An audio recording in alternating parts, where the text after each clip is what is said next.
So, okay. So welcome everybody. Here from Bocconi University, Milan, and as I will say later on, we are with us friends and guests from other university, other countries, and sometimes other continents.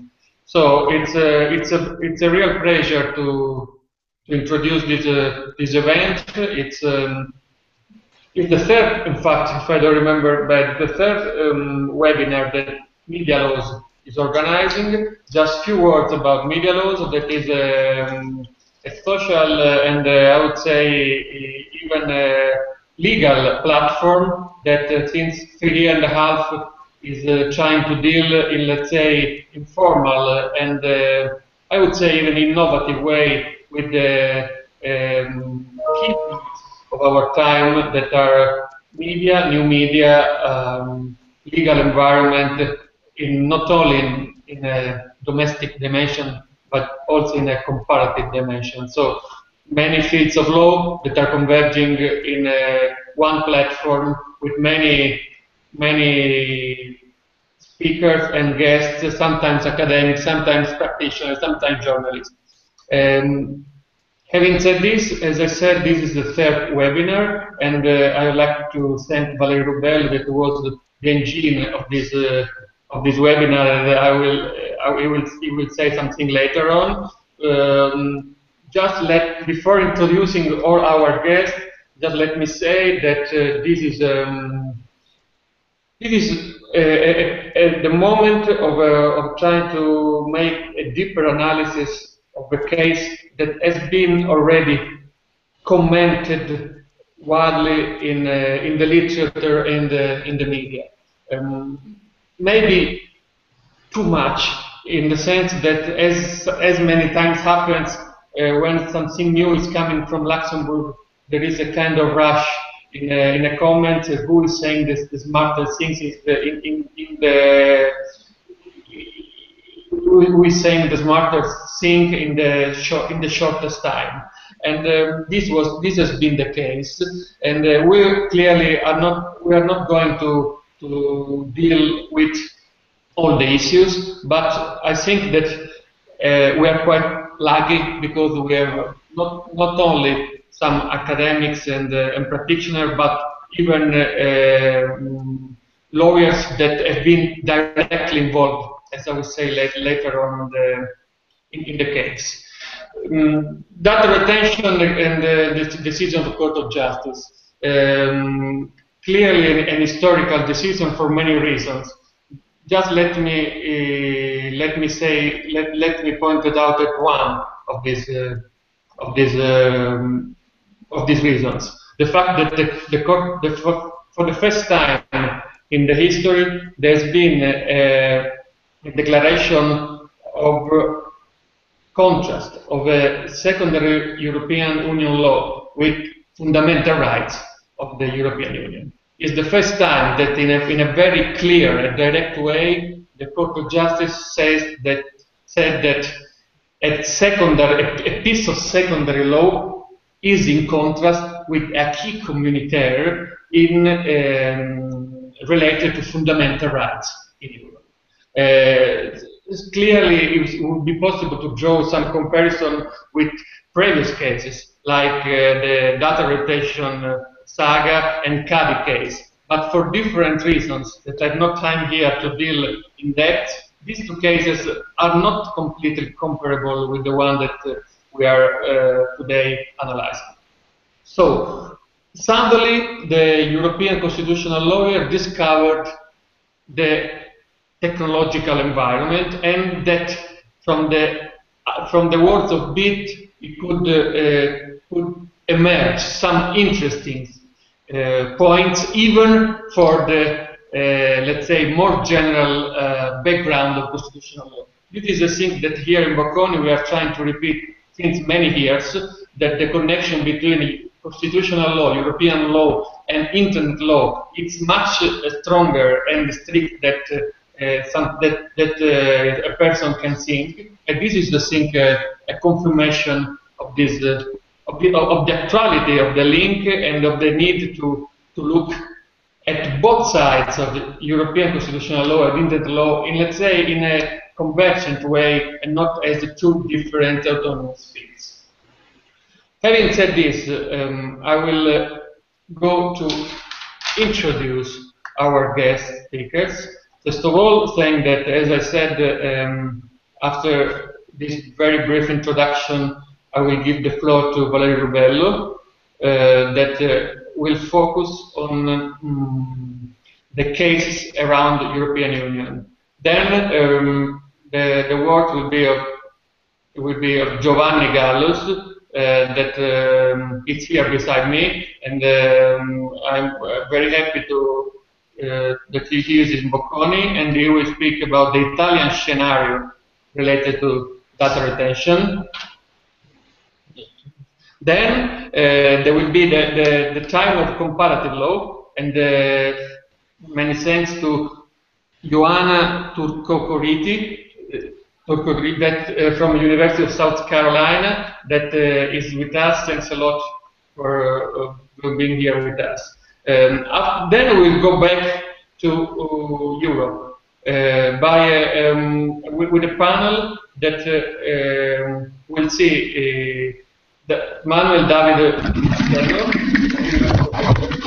Monica Senor, and from Korea, very well known lawyer, and I'm not sure that it is live, but there will be with us also Giovanni Maiarit, a founder of Medialaws and speaks comparative law at the University of Salerno. Then, this last but not the least, I would say why, there is our special guest, is Jay McCantery, that is not only a lecturer,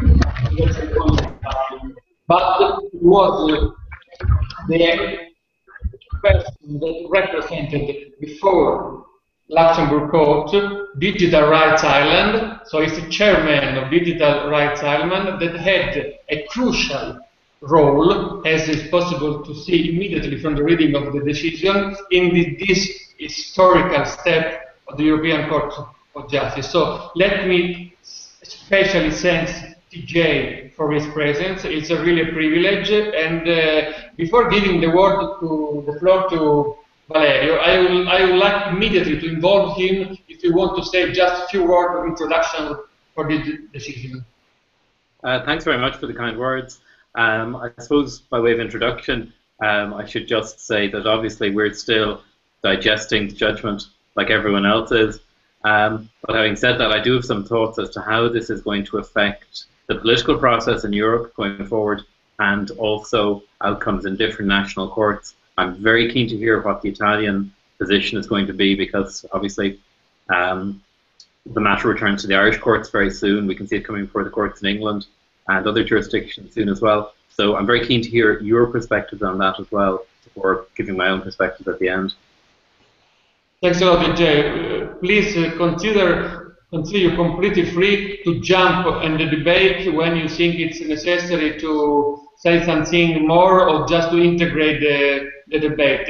It really, I mean, clearly it's a privilege that you are here, and we would not like to miss the opportunity that you will not say something at the right moment, the right time. So please jump in when you think it's necessary.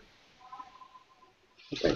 Having said this, please Valerio Rubello that will introduce I think will focus on the cases that had characterized this saga around Europe, but not in Italy. Yeah, as we told Oreste, at the national level there is an extraordinary amount of concern related to transposition provision. There are a considerable number of cases before national courts, such as Bulgarian Supreme Court, Romanian Supreme Court, German Constitutional Court, and Czech Supreme Court. And there are also other cases which at the moment are pending in front of constitutional courts such as Poland, Slovakia, Slovenia, and Hungary. But the latter case was suspended due to the adoption in 2011 of a new fundamental law which abolished the Actio Popularis and imposed the end of all pending cases. And of course, also Ireland and Austrian courts, which started preliminary rulings proceedings before the Court of Justice. An overview of all these rulings unveils a complex judicial dialogue between national courts and the Court of Luxembourg and Strasbourg. Of course, all of these cases paved the way for a better understanding of the proportionality test as it is now determined by the Court of Luxembourg.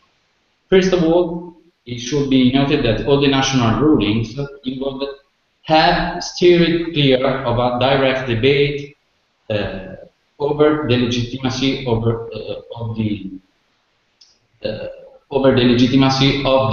data retention directive. Courts prefer to focus their decision on implementation provisions and applying the proportionality test only to national laws. Only the Romanian court seems to have articulated a sense of unease with respect to data retention directive. Yeah, the first court is the Bulgarian Supreme Administrative Court, according to which transposition provisions restrict right to private life, as it is enshrined in Bulgarian Constitution and Article 8 of the European Convention of Human Rights.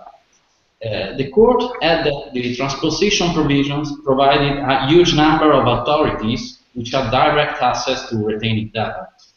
And a second judgment was delivered, of course, by the Romanian Constitutional Court. And this is a ruling with light and shadows. On the one hand, judges held that there is an urgent need to ensure adequate and efficient legal tools such as data retention directive is. But on the other hand, the court emphasizes that the collection of data is likely to overturn the presumption of innocence. Romanian Constitutional Court highlighted violation to the right to privacy and private life. And it refers to several parameters, such as the Universal Declaration of Human Rights, International Pact regarding civil and political rights, and of course, European Convention of Human Rights and Romanian Constitution. It is also noteworthy that the court expressly referred to the Casa in Germany case of the 1978, affirming that taking surveillance measures without adequate and sufficient safeguard can lead to destroy democracy on the ground of defending it. Now, the most important case is the decision adopted by the German Federal Constitutional Court. And first of all, it's noteworthy that the court declined to adopt the procedure provided by the Article 277 of the Treaty on Functioning of the European Union, and also refused, in this sense, an open conflict with the European Union system. The validity of the directive, according to the court, and a priority of community law over German fundamental rights, which might be possible result from this, are not relevant to the decisions. Data retention directive can be implemented in German law without violating fundamental rights guaranteed by the basic law. But on the other hand, court declared the challenge provision null and void.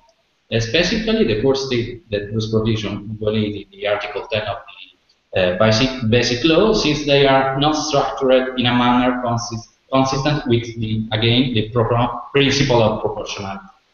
The court deemed that the same provision guarantee neither adequate data security, nor an adequate restriction of the purposes of the data used, nor do they in every respect satisfy the constitutional requirement of transparency and legal protection. Court provided detailed guidelines, but following the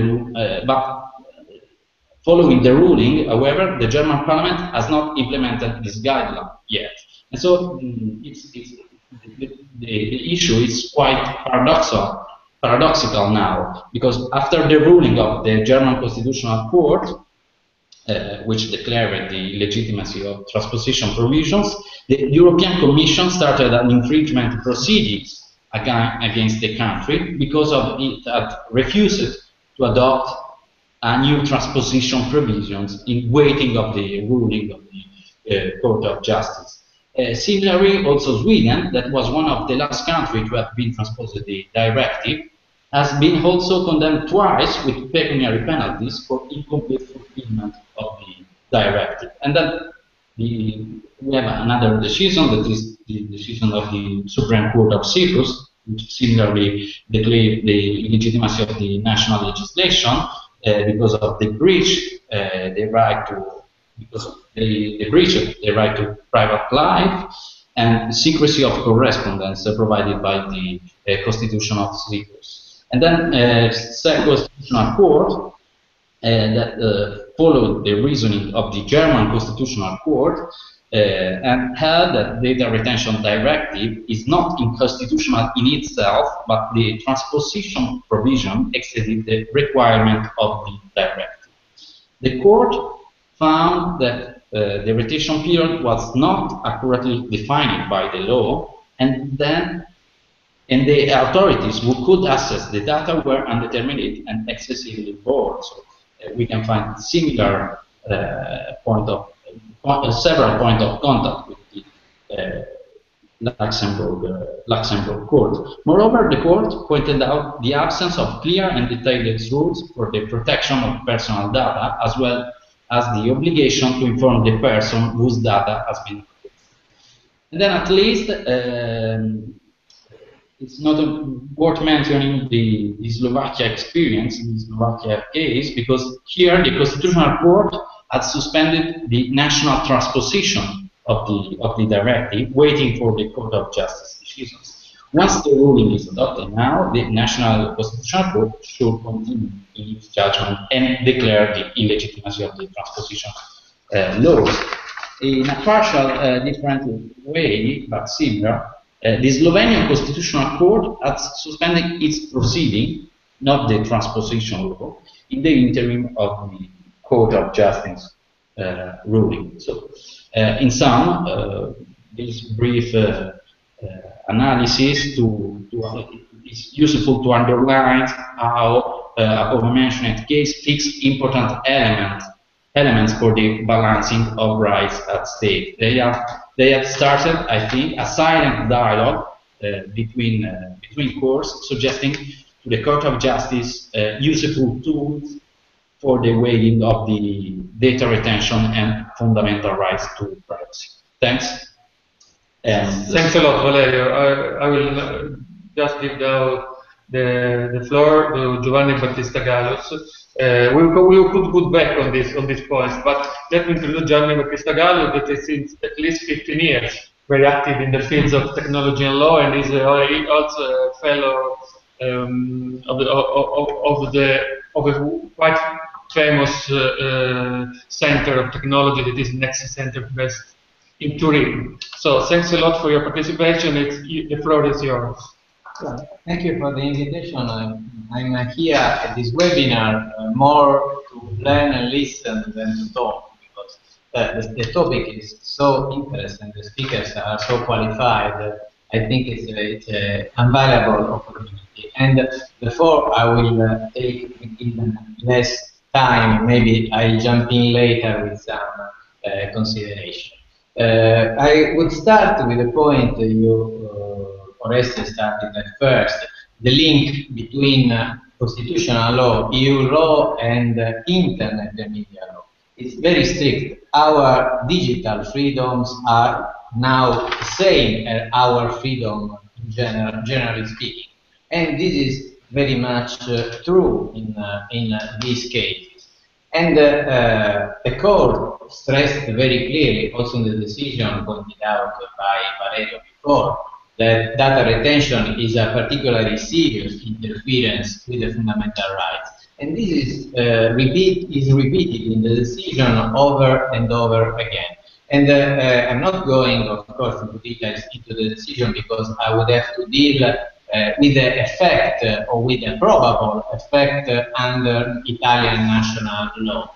But I would like to start also pointing out some key issues which have been raised by the Avocat General in his conclusions, especially when he distinguishes between data retention for a short period of time that it compares with not history but just in general it considers as present life, while detaining those data for a longer period amounts to memory. So it's completely different interference and much more worrying. So that's a point which has been raised also with regard to proportionality. That's one of the main points of the decision. I think that considering what would be the outcome, finally the outcome at a national level, we have to consider that our national provisions, especially our Article 132 of the Data Protection Act, has been modified over and over and over again, especially to comply with all the different, with the directives and with all the different modifications after the Anti-Terrorism Act and similar. But the point is that considering our national provision, our national provision clearly is completely contrary to all the points laid out in the directive. If you take the 5 key issues in the directive, in the decision, the 5 key issues raised by the court, the fact that any kind of data is retained, the fact that it is retained for a very long period of time, 2 years and 1 year under Italian law, the fact that under Italian law the data can be retained for any kind of crime, not only for serious crimes, and there is no distinctions between there is no distinction between also some other provisions regarding, for instance, the secrecy of communication of particular categories of persons, like lawyers, like journalists, and such. I think that after the Frattini Directive has been ruled illegal, the survival of our national law, our Article 132, is to be considered in doubt. And so, what would it happen? Valerio before pointed out that Sweden was the last one to adopt the data protection laws. But Swedish ISPs or 4 Swedish ISPs are the first one who decided hours after the decision not to retain any kind of data. This is a radical approach and shows how Sweden was kind of allergic to any data retention provisions. But is this the right approach? I don't know. I'm a criminal lawyer. I would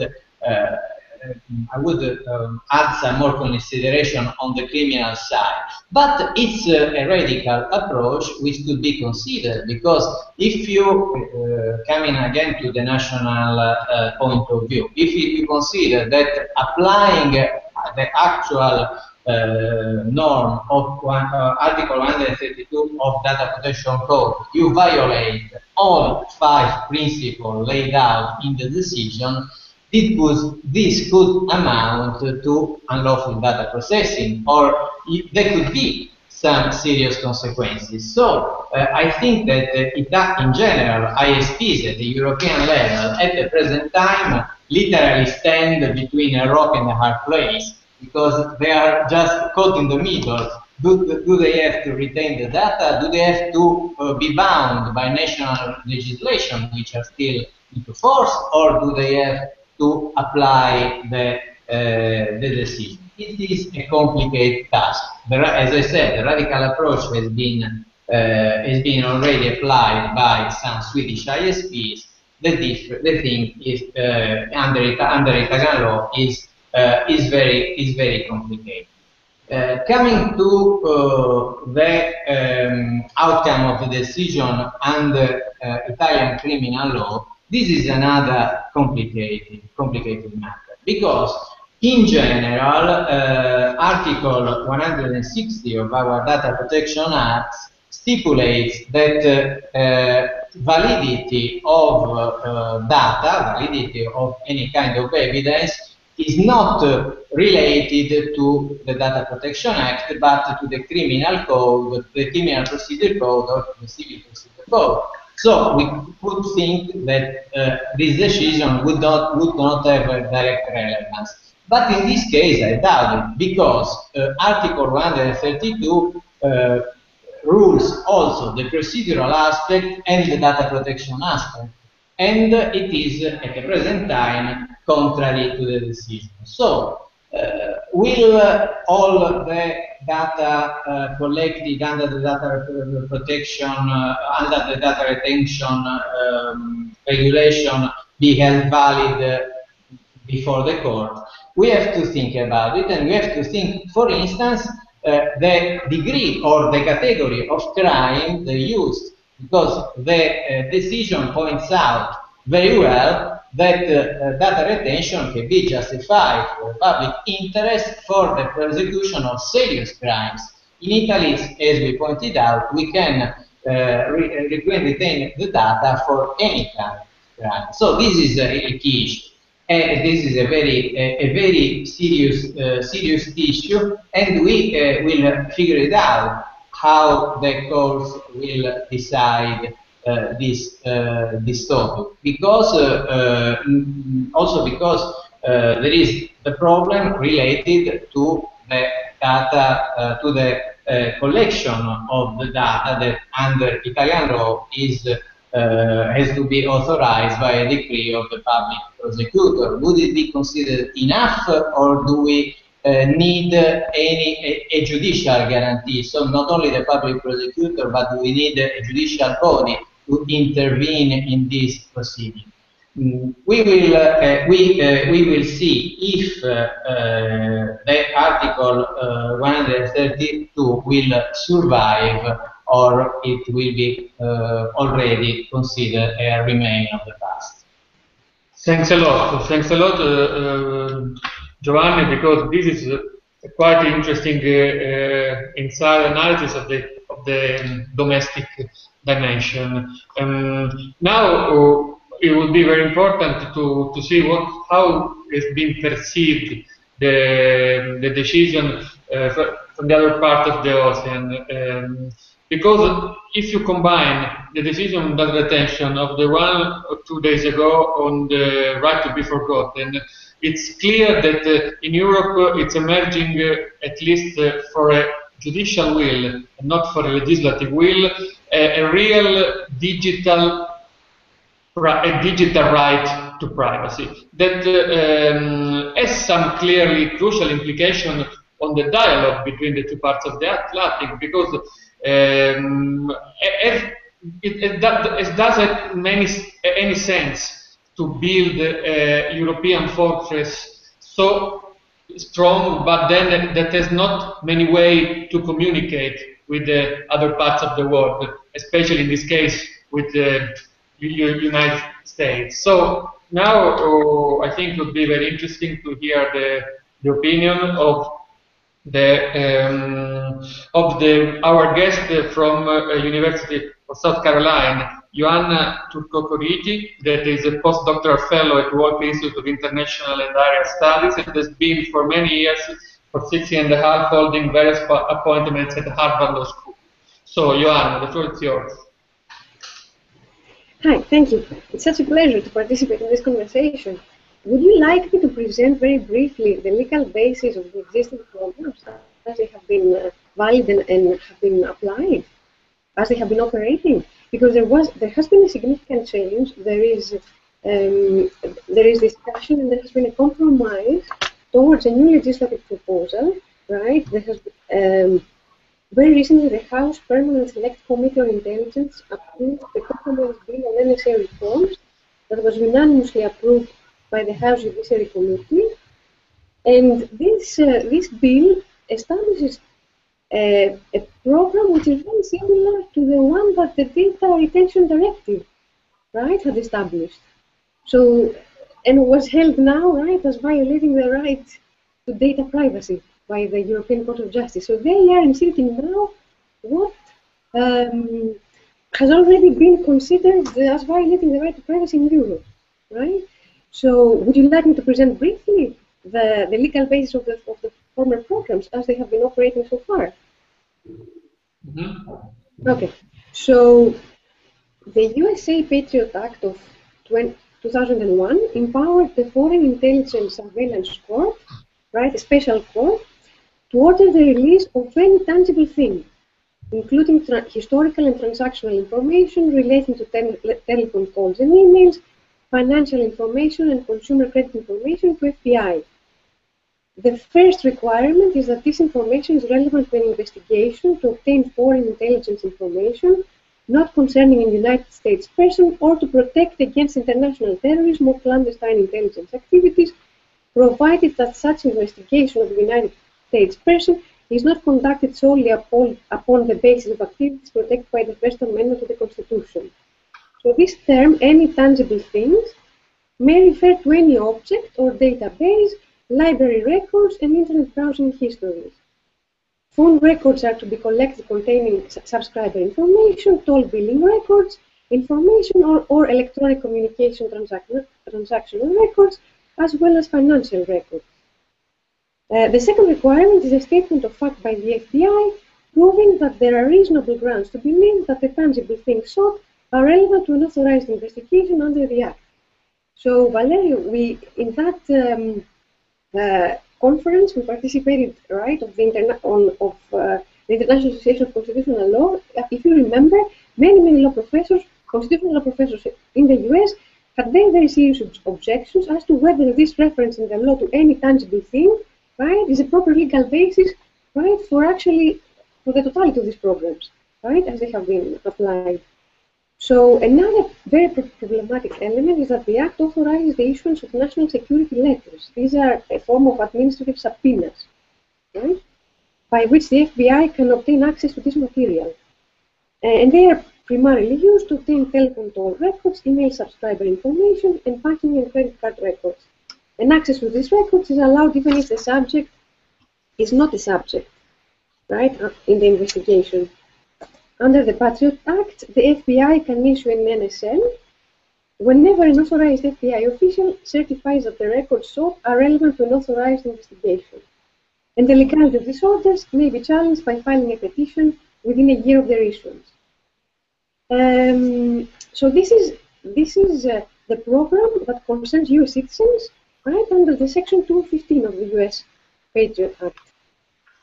There has also been another program that has been applied, a program under Section 702 of the same Act, and this program concerns also foreigners, and it is much less protective than the previous one.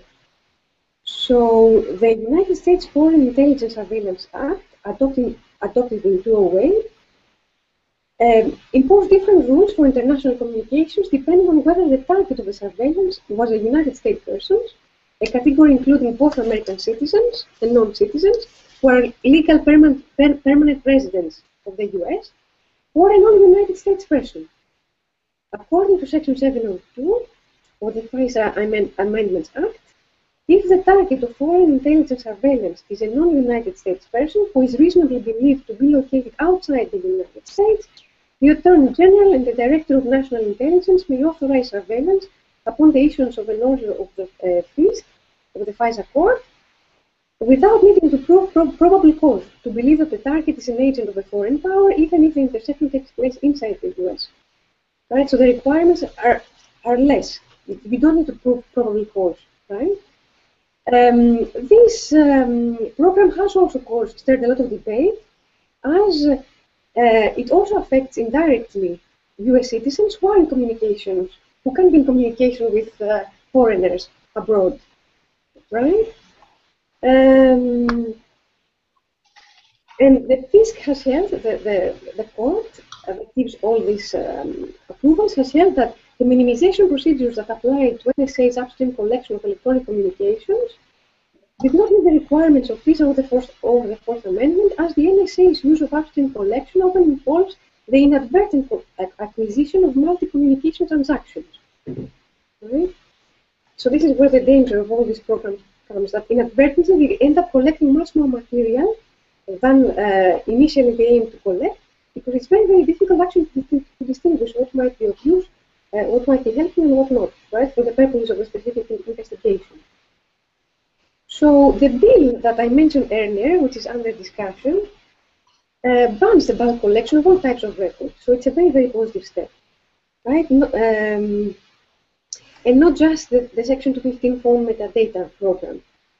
And it prohibits other types of bulk collection by requiring that records obtained be linked to a specific person, account, or entity, and they would stay in the hands of the phone companies, right? This is a regime which is very much reminiscent of the regime, right, under the directive, as we said earlier. And telephone companies would not be required to retain the records for any longer than they normally would. And the government can obtain access to a FISA court order to individuals' phone records up to 2 hops. So far, they were able to obtain access to individual records up to 3 hops of the suspect's number. Right? This meant that they would be collecting thousands, right, of communication. The bill would not end searches during which the government collects the content of phone and email communications targeting foreigners overseas without a warrant. So this is a significant gap. And the bill has also been criticized as omitting key transparency provisions, including government reporting requirements and a provision for a special, but it has also a provision for, it doesn't have a provision for a special advocate to argue the other side in significant cases before the secret FISA court. Thanks a lot. And I think that now we could, Joanna, by the way, just feel free to jump in now when we will focus on the European debate, because I think that the USA perspective is really crucial to a full understanding of the legal and factual background. Now we will focus on more in depth on the ruling itself on data retention, and we will have, as I said, 3 main speakers. I'm not sure that the third one is online. Giovanni, are you online? Giovanni decided to wait a little bit more, to focus a little bit more on the decision before jumping in. So we have 2, in fact, speakers that we will deal with the matter. First of all, Manuel David Massen from Portugal, Institute Politecnico de Beja, where he teaches computer security and cybercrime. And then we'll have his Italian counterpart, Monica Senor, as I said, criminal lawyer based in Turin and specialized in new technology and law, especially relationship between law and new technologies from a criminal law point of view. So now I would like to give the floor to Manuel David Massen. He was on a bus before when he connected. On a bus? Yeah, when he connected before, he was on a bus. So now. So now he's not anymore on the bus, and then he's not anymore online. It means that just on the bus there was a very good good connection. So this is would be a good occasion to hear a little bit more in terms of time. What is the opinion of Monica? Please, Monica. Yes, of course. Thank you. First of all, thank you very much for your kind invitation, Oreste, Valerio, and whole Medialaws staff. Well, Oreste, I agree with you. I think that this decision is an historical judgment, but I think it's historical for its conclusions. It has the declaration that a rule directive is invalid. But the ruling, from my point of view, was necessary from a strictly legal point of view. I try to explain my thought. I think it's important to make a comparison between the ECJ decision on 2009 and the recent ruling, in order to explore the legal nature, the legal basis of data retention activity. I think that the main fault of the whole data retention directive has always been that it was clearly adopted with a purpose that was the fight against organized crimes and, above all, terrorism, that was impossible to reach with a legal basis as the internal market.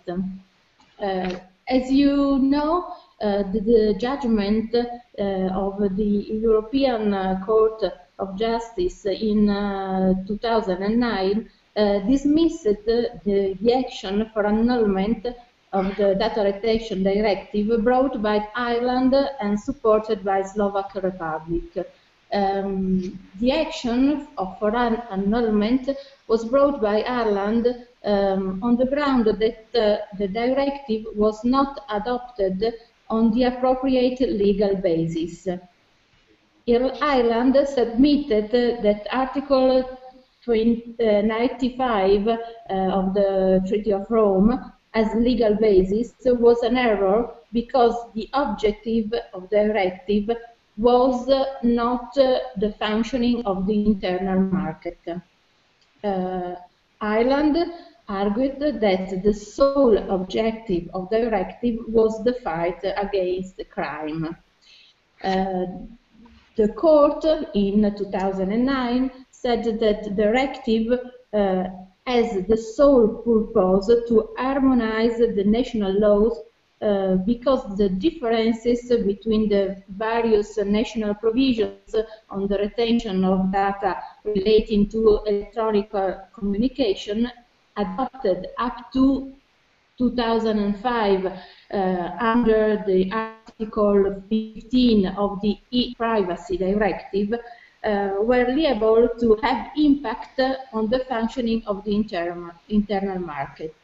The court in 2009 stated that provisions on the Data Retention Directive were limited on the activities of service provider and didn't govern access to data, to the use of data by police and judicial authority of member states. At the end, the court argued that the directive regulated operations which were independent on the implementation of any police or judicial cooperation in criminal matters.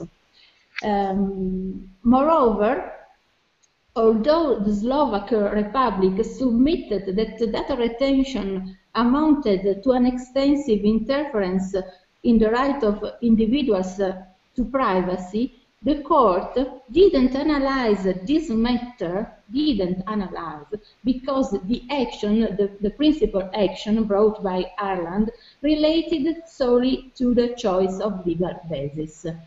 The court didn't want in 2009 to analyze the directive from this point of view. Now, as we know, the court has changed the opinion and has ruled that the directive, the data direction directive, is invalid. You know that the opinion of the Cruz Villalon was based on a thesis that argued that the directive had two objectives. The first one is a traditional directive adopted in the interest of the functioning of the internal market, but there is, in the opinion of Cruz Villalon, a second objective, that is that this directive interferes with fundamental rights, inter alia the right to privacy.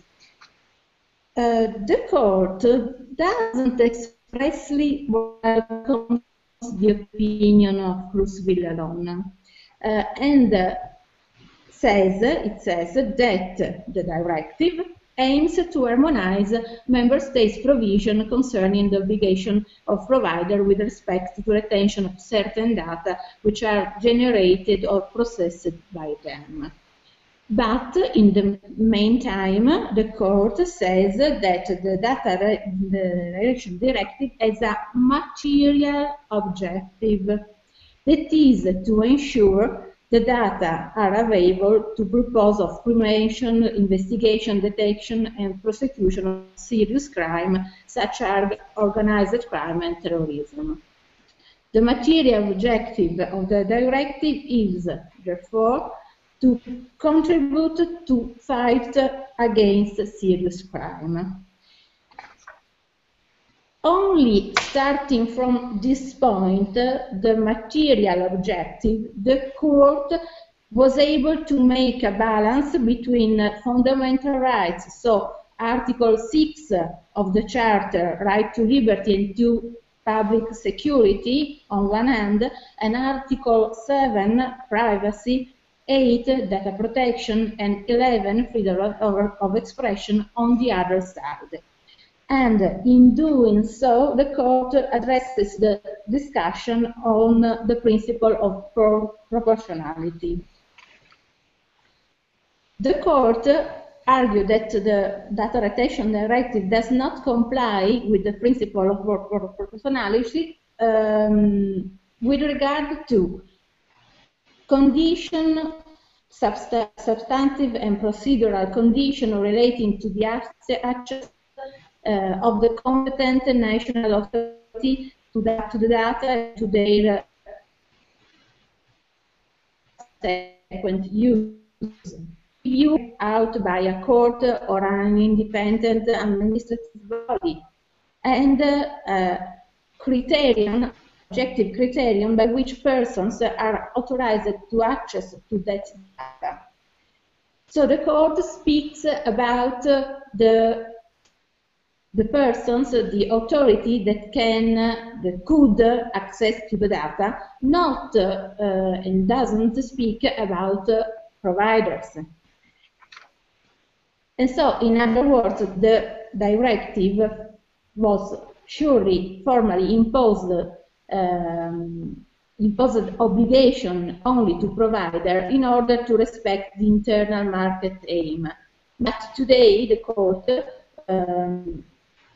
even while respecting its previous ruling, by arguing that the Dataretention directive has only one aim, said that this solution was not in compliance with the respect of human fundamental rights. And so, as Villalon has wrote in his opinion, the directive would fail the proportionality test for the very reason which justified its legal basis.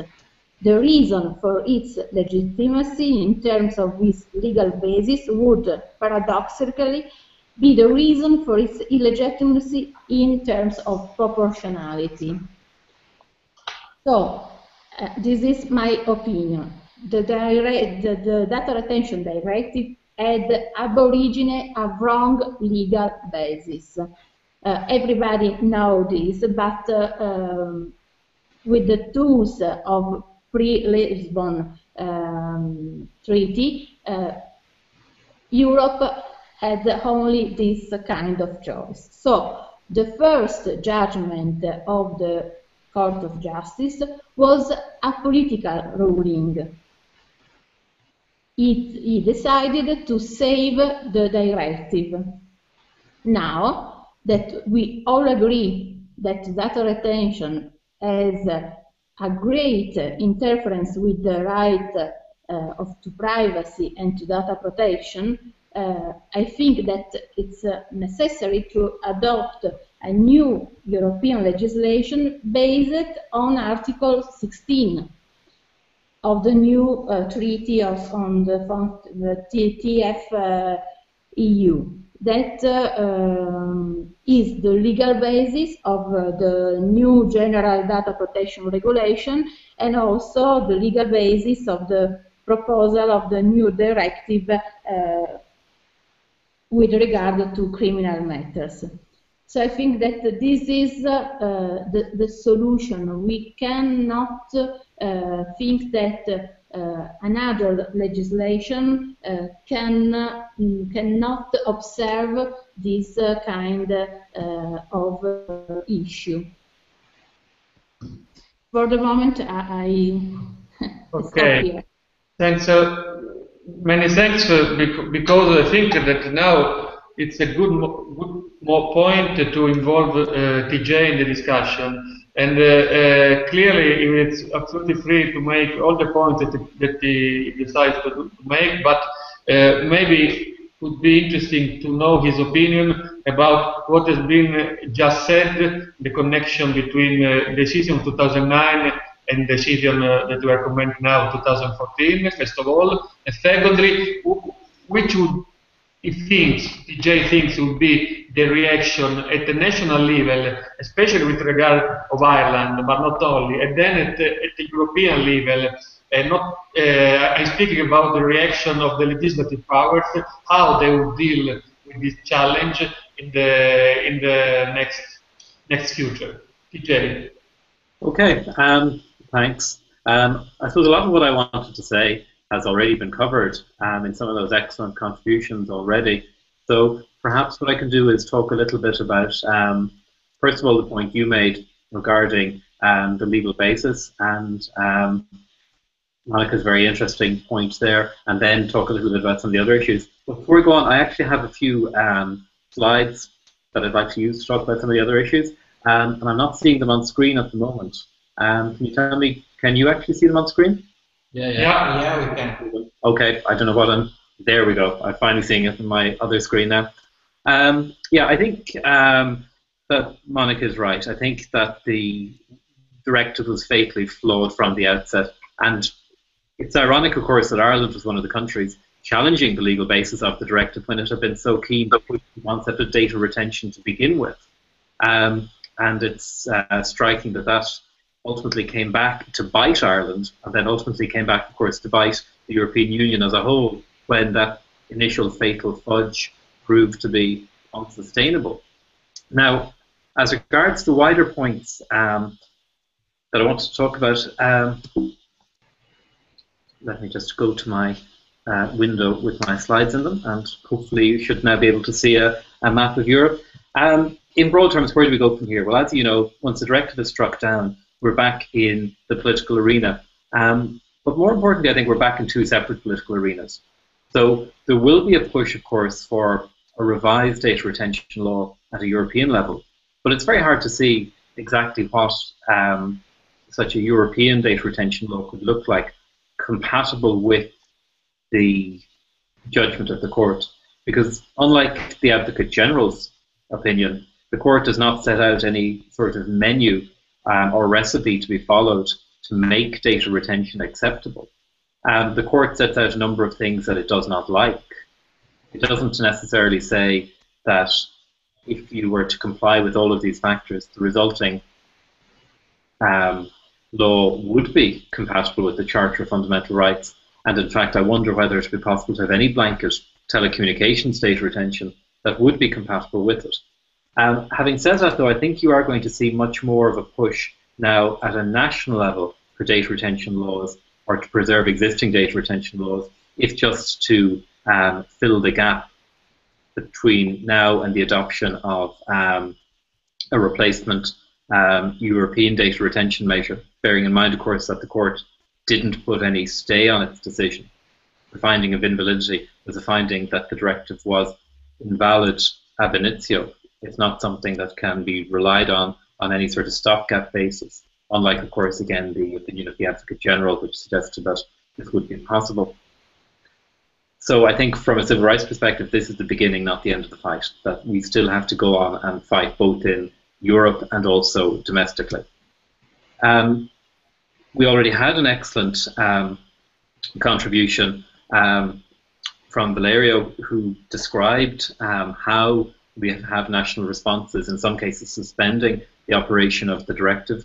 We've seen that in Slovakia as well. The Irish position is a little bit more complicated. And the Irish position, I want to contrast it with the UK position initially. The UK position, which you have on screen here, if you can read that highlighted paragraph at the bottom, it says that the Home Office takes the view that their domestic data retention regulations are still in force, even though those regulations were made as a ministerial statutory instrument for the purpose of implementing European law. So the Home Office has this bizarre, to me, view that their statutory instrument, which is only valid to the extent that it's required by European law, still has some sort of zombie-like existence, even though the directive itself has been struck down and the directive is the only legal basis for the statutory instrument. I don't think that's actually correct. Hopefully we'll see a challenge to it at a national level in the UK sometime soon. But in the meantime, the Home Office is doing the legal equivalent of putting its fingers in its ears and saying, nah, we can't hear you. And I think ignoring the judgment of the Court of Justice in a way that might itself be the basis for a challenge to its compliance with European law. Now, the Irish position is slightly more complicated because Ireland has had 3 separate data retention regimes. Back in 2002, our Minister for Public Enterprise made an order without any obvious legal basis requiring some telecoms companies to retain data. We had a very rushed piece of legislation in 2005, predating the directive, that established data retention for telecoms data. And then only in 2011 did we have a piece of legislation explicitly implementing the directive, in this case for telecoms and internet data. So while the 2011 Act is dependent on the directive to the extent that it implements it, the other 2 are freestanding, and technically they were independent of the directive. So that obviously presents you with a question as to whether or not national laws which predate the directive will be affected by the decision of the Court of Justice, or can they be regarded as something that is completely independent of the directive? Now, in our case, we'll have a ruling on this hopefully in the not too distant future when the case comes back before the High Court, where we're going to talk about the validity of these national laws. But it raises a much broader set of questions that I just want to flag up for you. I don't have any answers here, but I do have a lot of questions that I think you probably have views on. The first of these is, given that the directive is invalid, does that mean that we now have to assess all national laws requiring data retention as against the exception in the e-privacy directive, the 2002 e-privacy directive, of course, which permits but does not require data retention? And as you know, that exception only permits data retention to the extent that it is compatible with fundamental rights.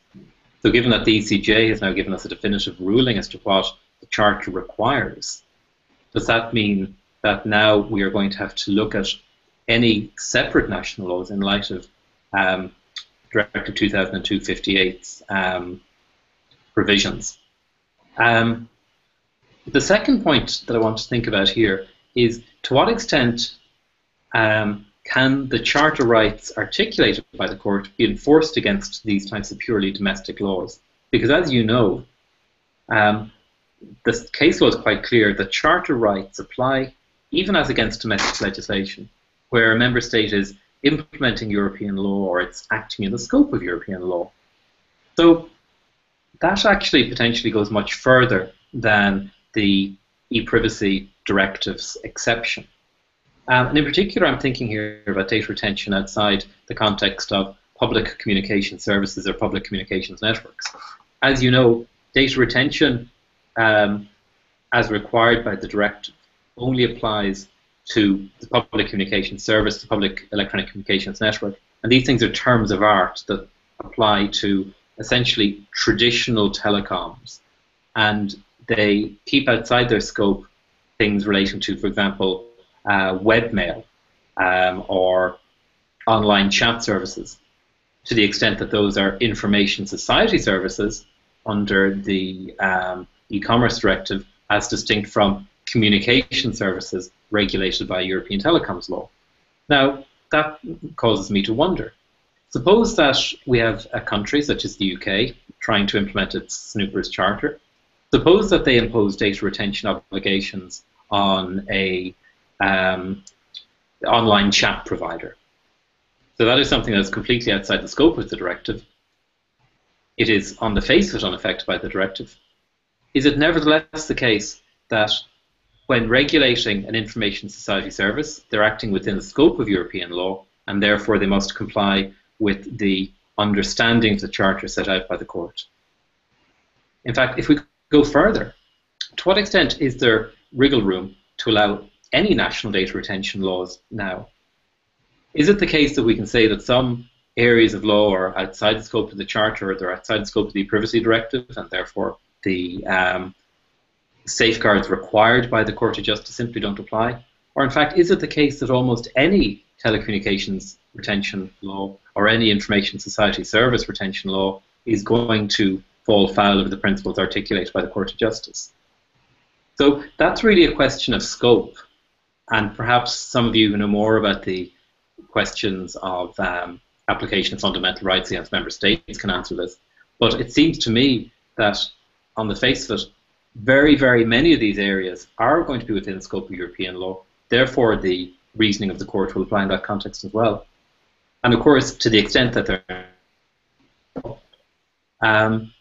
they will, of course, nevertheless be covered by the European Convention on Human Rights. And that raises what to my mind is a very interesting question. To what extent will the court in Strasbourg follow the reasoning of the court in Luxembourg? Is it the case that they would adopt a similar view of data retention obligations under Article 8 as the court adopted under the Charter of Fundamental Rights? There is a slight complication here. There is a charter right to data protection. There isn't an equivalent convention right to data protection. But nevertheless, if the court in Strasbourg follows this reasoning, does that mean that we can challenge other national data retention laws using the same reasoning, even though we might not necessarily be acting within the scope of European law? So I see these as being some of the key questions that we'll have to answer very soon. And overall then, I think what we have right now is it's a superb precedent. And it's a superb precedent not just for data retention, but in other areas also. We have S and Marper versus the United Kingdom establishing very important safeguards in the context of retention of DNA. We have this establishing important safeguards in the retention of communications data. We'll probably see similar cases emerging in respect of things like passenger name records, automatic number plate recognition systems, and so on, where we have mass collection of data. But of course, we're at the beginning, not the end of this particular fight. There's an important political dimension here. Obviously, it's important that the incoming members of the European Parliament understand the importance of this issue, given that they will be legislating on any replacement. I think national groups really have to strike while the iron is hot here. I find it remarkable that we haven't seen more national fundamental rights groups being willing to take the Court of Justice's ruling and use it as the basis for a national legal action, which I think in many cases would be an unanswerable action. I think it would be an action that would be bound to succeed, particularly in countries such as the United Kingdom. And I think it's very important that we take advantage of the ruling now and not allow member states to continue with a system of de facto surveillance which has been ruled against by the court. And then ultimately, of course, this is just one step against a much wider problem of indiscriminate surveillance, which obviously the Snowden revelations have showed us recently. And again, I think it's the case that we have to keep working on this, that ultimately we have to, while it's great to get this win, that we now have to push forward and take advantage of it. It's not going to do us any good simply sitting in the European Court reports. We have to turn it into facts on the ground. Otherwise, subject to any questions you have, I think that's about it in terms of what I wanted to cover. Okay. First of all, many thanks, because it was a really deep analysis, and I think that there is a lot of food for thought now that we have to digest in the next days. Maybe it could be interesting to look in depth to some issues that have been emerged from the discussion. Valerio? Yeah, I have a question for TJ. Do you think that the Article 51 of the Charter is clearly inherent to the decision, and so the consequence is that the principles settled by the court needs to apply into the member states, or there is a loophole for sustain something else, if there is? What do you think? I think that's a very good question. One thing that has been said to me by a few people is that the reasoning of the court, and this maybe goes back a little bit to Monica's very interesting point about the legal basis, that the reasoning of the court is essentially looking at a naked data retention obligation, i.e. it's one where you don't have any purpose limitation, it's one where you don't have any access limitation, it's one where you don't have any oversight requirement. And the court is saying naked data retention is unacceptable. But of course, the national systems aren't going to be naked. They're going to have some clothing. They're going to have some purpose restriction, good, bad, or indifferent. They're going to have some access mechanism requirement, good, bad, or indifferent. So I think you might end up with a lot of national governments saying, well, yes, the court said that data retention is unacceptable when none of these factors are present, but we have some of these factors. And again, I wonder now whether maybe Giovanni has more thoughts on this, but when you look at the factors articulated by the court, the factors the court does not like, a question arises. To what extent is this decision dependent on the fact that there were all of these infirmities? What happens if you have just one or two of them and you have compliance in other regards? I don't think the court is entirely clear in saying what factors would make this a system valid. And that obviously becomes complicated when you talk about validity at a domestic level, when you're trying to import charter principles through the scope of application of European law. Hopefully that answers your question. Yeah, thanks a lot. Just another question. Yeah. No, yes, I would like to try to give my answer, my personal answer to two of the questions that TJ has given us, and it was the first and the second one. I think that with the declaration of invalidity of the Data Retention Directive, now we have the Article 15 of the e-Privacy Directive that is now entered into force. And so I think that the national laws are now still compatible with the e-Privacy Directive. because are national provisions that derogate to Article 15. And I think that this is, from one hand, the reason why they still are in force in the member states, and on the other side, it's the problem at European level because we have still a provision that is based on internal market, and it's this is a problem. And if I think at the situation of Italy before the Data Retention Directive, that was worse than the one we had after the directive, I'm very worried. And so I think it's fundamental that there will be a new legislation at the European level. And from my point of view, it's not sufficient that it's an exception on, or still a derogation to the e-privacy directive. I think that we need a new legal basis that can respect the interference with the fundamental right, and that expressly recognize the purpose of the data retention, that is the fight against crime. And so this is a retention that can interfere with the fundamental right, and we need to make a balance as the court did. Sorry for my English. I don't know. It's it's absolutely clear. May I jump in? I was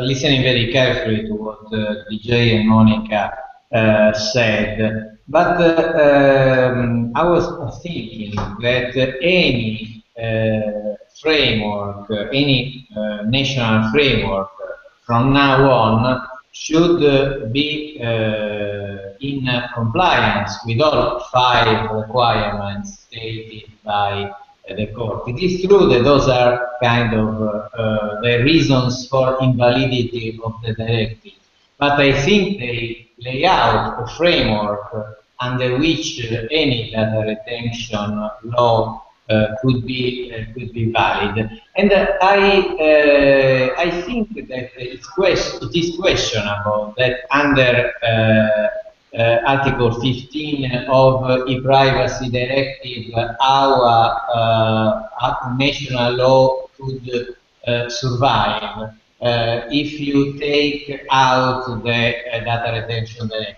because Article 15 states the same limitation as the ECJ pointed out. So I think it is not enough legal basis to think that our national legislation would survive, because at any rate, even if the legal basis is Article 15 at the present time, all the reasoning of the court would apply nonetheless. And so I doubt whether it is, for instance, again, our Article 132 could be considered valid. One more example, data are widely used under Italian law for the prosecution of copyright-related offenses. Are these serious crimes? Do we really consider them serious crimes under the ECJ decision? I have serious doubts about it. We will think about it, and we will see what the national court approach would be. Yeah, I think that according to the recent cases of the European Court of Justice, they have to disapply the national transposition law, which are in breach of with the principles set by the court. Yeah, sorry, but if I jump in on this point, it also could be said that the data protection law, in this case, in its relevant provision, is not a direct transposition of the directive. It has been it was in existence even earlier of the directive. For once, the Italian legislator was in a way quicker than others, and in a way it was even quicker than the European legislator. So if we could argue that this kind of provisions have in per se a life that is independent from the one of directive, simply because it was adopted before the directive, there maybe could be some room to say that they are still valid, they should not be supplied. Yeah, of course, my reasoning it's right if we consider Article 15 of the EU directive the legal basis on which some states adopt the transposition provisions. Of course, in some countries, such as Italy, the situation is not clear. So, I have a question for you, Anna. Yes, I also have yes. Why don't you go first? And I also have some thoughts about some imprecisions in the decision and the fact that it didn't actually impose a limit, right, on the retention. There's no clear limit. Although, yeah, why don't you go ahead and? Yeah. The question is, what about the recent words of the President Obama? It seems like America wants to follow the data retention European approach, in the sense that the role of the private sector will grow or not, because I thought that there is a sort of idea to follow this approach. Is it right? Yes, and for efficiency purposes, this actually was a solution that was proposed to the President by a committee of experts that he had commissioned, right, to propose reforms to examine the programs as they are operating in reference to constitutional rights. And they had also suggested that the data remain in the hands of private companies for 2 years. Exactly right, the regime that the Data Retention Directive. This problem has been criticized because, for the purpose of efficiency, right? It doesn't allow the control that the state authorities here would like to have, right? It's somehow the data are dispersed, right? Dispersed everywhere, so it's not efficient enough. But it seems to be more protective of individual liberties, right? But what is the trick though? Everything depends on the limits, on how long the data will be kept by the private companies, right? And there's no clear limit on this issue. This is why the Advocate Generals and the new laws that is being discussed limits the bulk collection for data that concern U.S. citizens, right? So there's no protection. The data collection that concern people, foreigners, will continue to exist as they are, right? There's no improvement in this respect. Therefore, the omission in the decision of the Court of Justice of the European Union of a limit, right, up to which the data will be retained is a very important gap, right? The Advocate General had proposed 1 year. For him, 1 year would be enough, right? And he had also raised the issue of the dangers of outsourcing, right? The material, the directive didn't contain any provision as to where the data will be kept.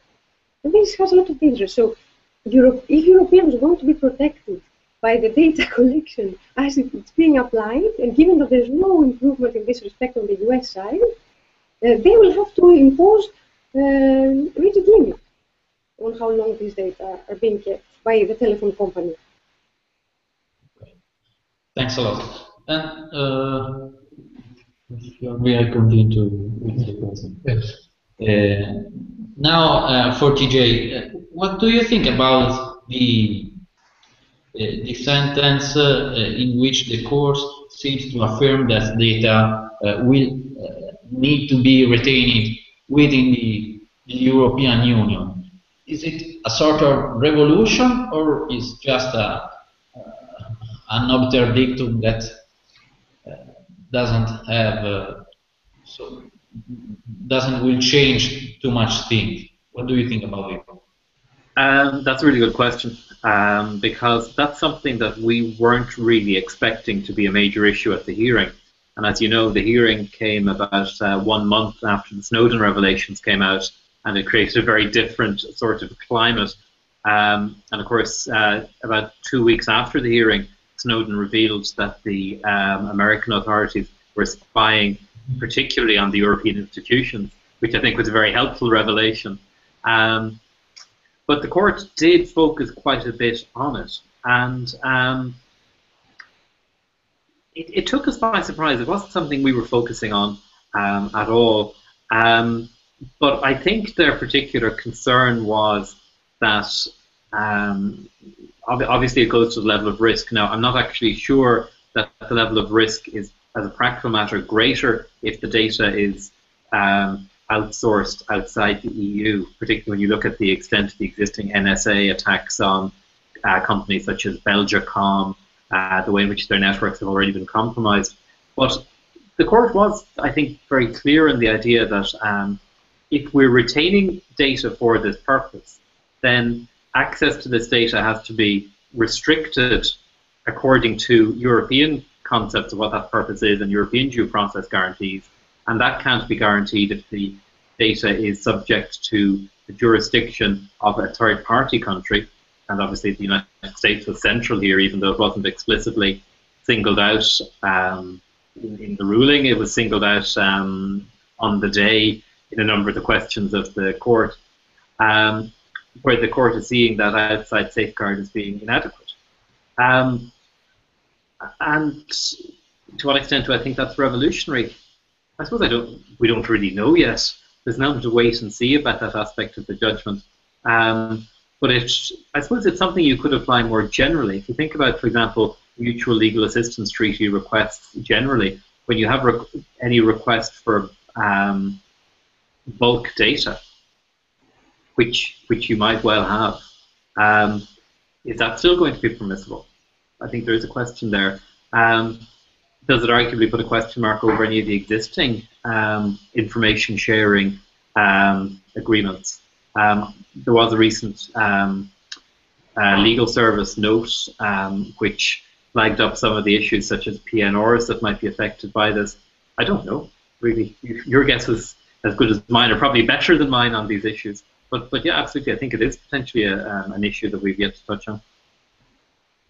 Thanks. If I can elaborate a little bit more on this point, I also found a little bit strange this remark, because in terms of identification of the jurisdiction and application of European law and identification of European jurisdiction will not be a problem anymore, let's say, the reference to the territorial elements, because it's clear, also if you look at the decision 2 days ago on the right to be forgotten, that there is this trend that is practically impossible to stop or to change or to revert, that even if the informatic elements and the server farm are located in any place in the world, the European judge and the national judge have no doubts at all to apply the European law. So this must mean something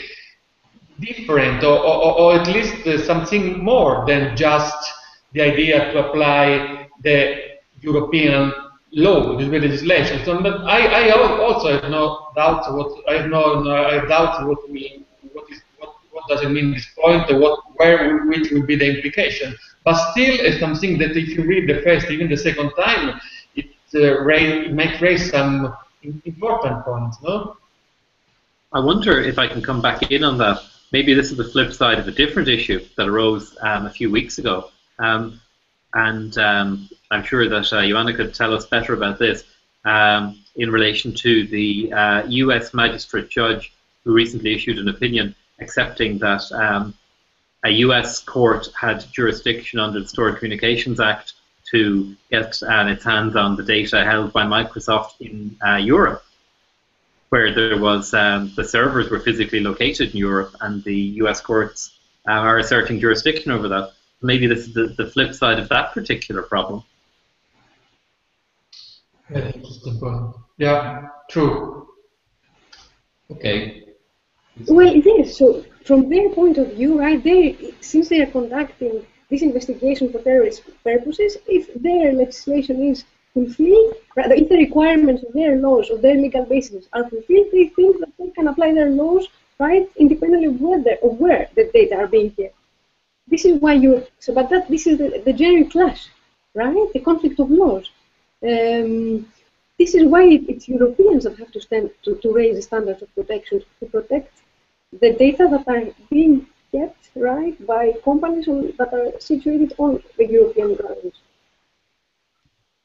Right, so this is a problem, and this is why the US legislation is not protective of foreigners, because on the basis of the purpose, right, investigation related to terrorism, they think that they can investigate and collect data wherever they are in the world. Right? This is why it depends on the other side, how they can raise the barriers and prevent them from doing so.